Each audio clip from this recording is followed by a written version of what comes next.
Bienvenue au Spinomics. Spinomics, c'est l'économie au cœur de l'AP-HP, au cœur du plus grand hôpital européen. Pourquoi avoir créé il y a maintenant un peu plus de 3 ans une chaire d'économie de la santé au milieu de l'hôpital? Parce qu'on a une masse de données, de faits absolument gigantesque et il eût été presque un crime de ne pas la mettre à disposition de la science économique. L'économie a besoin de ces données qui sont souvent peu accessibles, celles qui concernent les malades hospitalisés, les parcours des patients, les coûts de leur séjour, leur comportement également. Et donc on a pensé qu'on devait pouvoir brancher la science économique sur ces données et au milieu des autres sciences qui s'appliquent à l'hôpital. Alors d'une part pour faire avancer les connaissances sur la santé et l'économie de la santé, et puis d'autre part pour pouvoir brancher directement dans l'hôpital, aider à faire prendre ou à éclairer les grandes décisions qui ont une dimension économique et une dimension sanitaire. Si votre curiosité vous conduit à pousser notre porte, c'est que la santé a de l'importance pour vous. Ne dit-on pas souvent que la santé n'a pas de prix? Alors, que viennent faire les économistes dans ce domaine, si ce n'est, comme beaucoup le pensent, faire des économies? Alors, l'objectif de ce MOOC, c'est justement de vous convaincre que nous pouvons apporter beaucoup plus. Nous avons des méthodes, nous avons un raisonnement, et nous voudrions le partager avec vous. Vous montrer que nous cherchons à éclairer des choix, et tout particulièrement lorsqu'il s'agit de biens et services qui sont financés par la collectivité, donc par nos impôts. Prenons un exemple. Une innovation technologique, comme un médicament, ou bien un changement organisationnel, la mise en place d'un dépistage. Le raisonnement des économistes est conduit bien sûr à mesurer les coûts, c'est ce qui est attendu d'eux. Mais ce que nous faisons aussi, c'est de mesurer les bénéfices pour le patient, les bénéfices pour la collectivité. Et puis, peut-être de manière encore plus importante, ce que nous cherchons à mesurer, c'est ce qu'on appelle le coût d'opportunité, c'est-à-dire le sacrifice qu'une collectivité va consentir dès lors qu'elle va choisir cette intervention plutôt qu'une autre. Donc renoncer à l'autre intervention a un coût d'opportunité. Et c'est ce coût que nous éclairons souvent. Vous trouverez dans ce MOOC beaucoup d'illustrations de notre raisonnement économique et nous espérons que vous le partagerez avec nous. Bienvenue dans le MOOC Économie de la santé. Nous parlons quotidiennement de ce secteur, avec les avancées médicales. Nous parlons beaucoup moins d'économie de la santé, sauf parfois lorsqu'il y a des coupes dans les budgets. Ce secteur s'est effectivement développé un petit peu plus tardivement que d'autres, ces domaines d'application de la science économique, en particulier avec les travaux de l'américain prix Nobel Kenneth Arrow en 1963. Mais le chemin a été long pour mettre en place l'économie de la santé, la faire reconnaître, et aujourd'hui encore, notamment en France, elle reste moins connue que d'autres domaines. C'était donc l'objectif principal de ce MOOC, que de faire connaître l'économie de la santé et de dissiper ce malentendu selon lequel les économistes ne seraient intéressés que par l'argent, voire par faire des économies. Donc l'objectif, c'est vraiment de permettre à un public large de découvrir ce que c'est que l'économie de la santé en France et à l'international et de susciter un intérêt pour ce domaine d'application de la science économique. Quelle est la démarche que nous avons adoptée? Alors la première caractéristique, c'est de faire en sorte de bien distinguer ce qui relève de l'analyse descriptive, que les économistes appellent une approche positive, par opposition à une approche plus normative qui impliquerait des jugements de valeur. Tout d'abord, de distinguer ce qui relève de la description, donc l'analyse dite positive, de ce qui relève de l'analyse normative, qui va impliquer, pour établir des recommandations, des jugements de valeur. Nous chercherons à les différencier, à les distinguer. La deuxième caractéristique, c'est de faire état de ce que l'on sait et de ce qu'on ne sait pas encore. Ceci revient à adopter une démarche dite scientifique. La troisième caractéristique, c'est de comparer systématiquement la santé et les soins de santé à d'autres biens et services qui sont comparables pour identifier la nature propre de la santé. Ceci nous conduira à des modules qui chacun s'intitule, par exemple, pour le deuxième module, « La santé, un capital comme un autre ». Enfin, nous cherchons à définir les concepts, à les démystifier pour ouvrir justement le dialogue avec les acteurs et les représentants d'autres disciplines au chevet de la santé. Alors, quel est le format de ce MOOC, Économie de la santé? Mais tout d'abord, une approche sous forme de questions qui vont soutenir des controverses. Il n'y a pas de réponse simple aux questions que nous posons dans les différents modules. L'objectif, c'est justement de faire la pédagogie de la complexité et de permettre une réflexion qui soit plus structurée par la présentation d'outils d'analyse.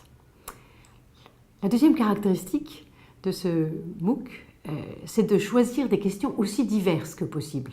Le périmètre de l'économie de la santé est maintenant large. Il y a un ensemble important de questions, de débats qui traversent ce champ d'application.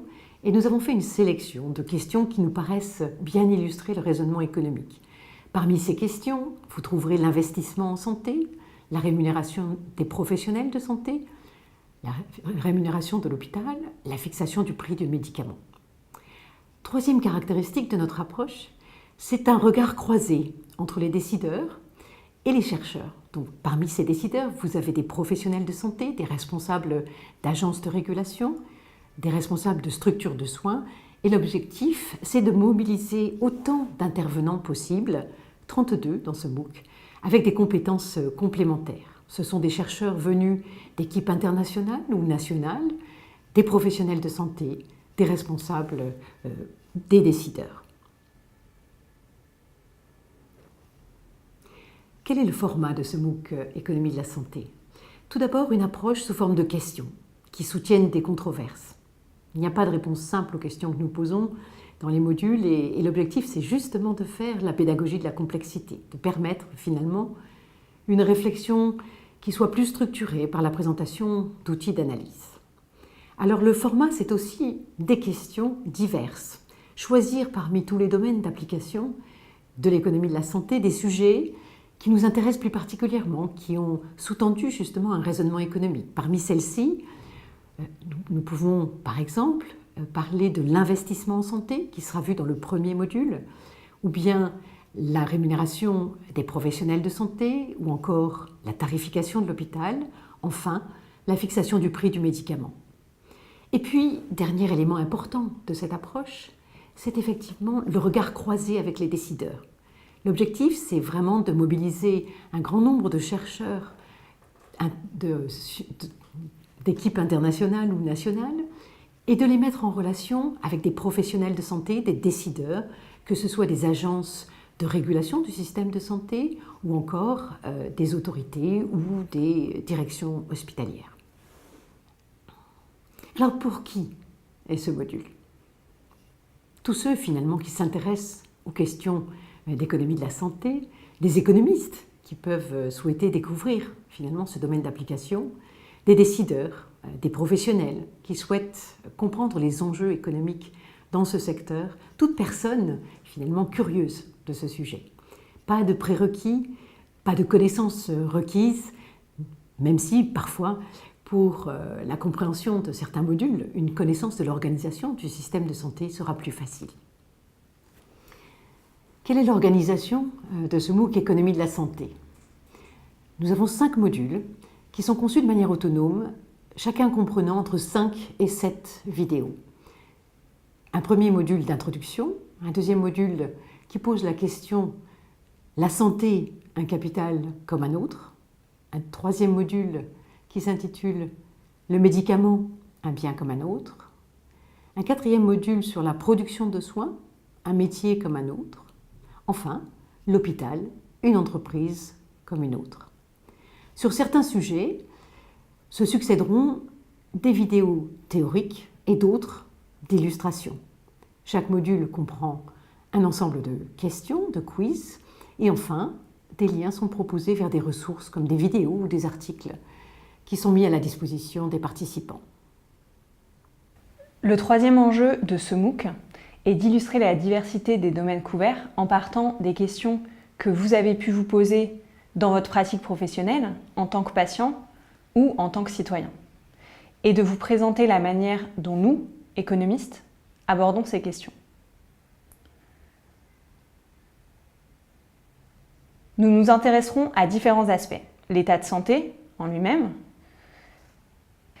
Nous nous intéresserons à différents aspects, l'état de santé, le marché des médicaments, la pertinence et la qualité des soins, l'organisation des soins hospitaliers. Et sur chacun de ces sujets, nous vous présenterons à la fois notre démarche et les résultats des recherches qui ont pu être menées.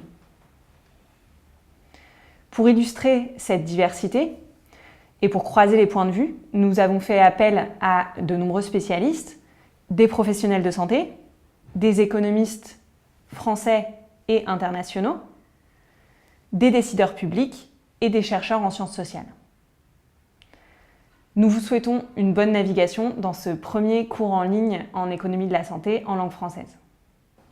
Le troisième enjeu de ce cours en ligne est d'illustrer la diversité des sujets abordés en partant des questions que vous avez pu vous poser dans votre pratique professionnelle en tant que patient ou en tant que citoyen et de vous présenter la manière dont nous, économistes, abordons ces sujets. Nous nous intéresserons à différents aspects: l'état de santé, le marché des médicaments, la pertinence et la qualité des soins et l'organisation des soins hospitaliers.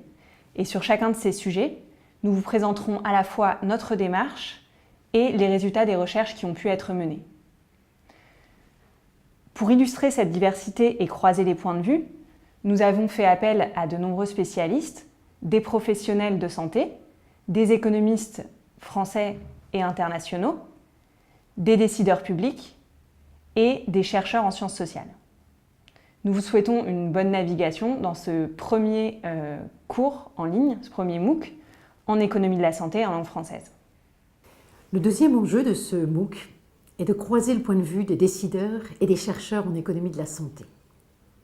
En quoi les travaux des économistes peuvent-ils être utiles aux décideurs?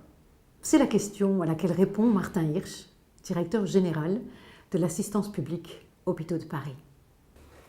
Le deuxième enjeu de ce MOOC est de croiser le point de vue des décideurs et des chercheurs en économie de la santé.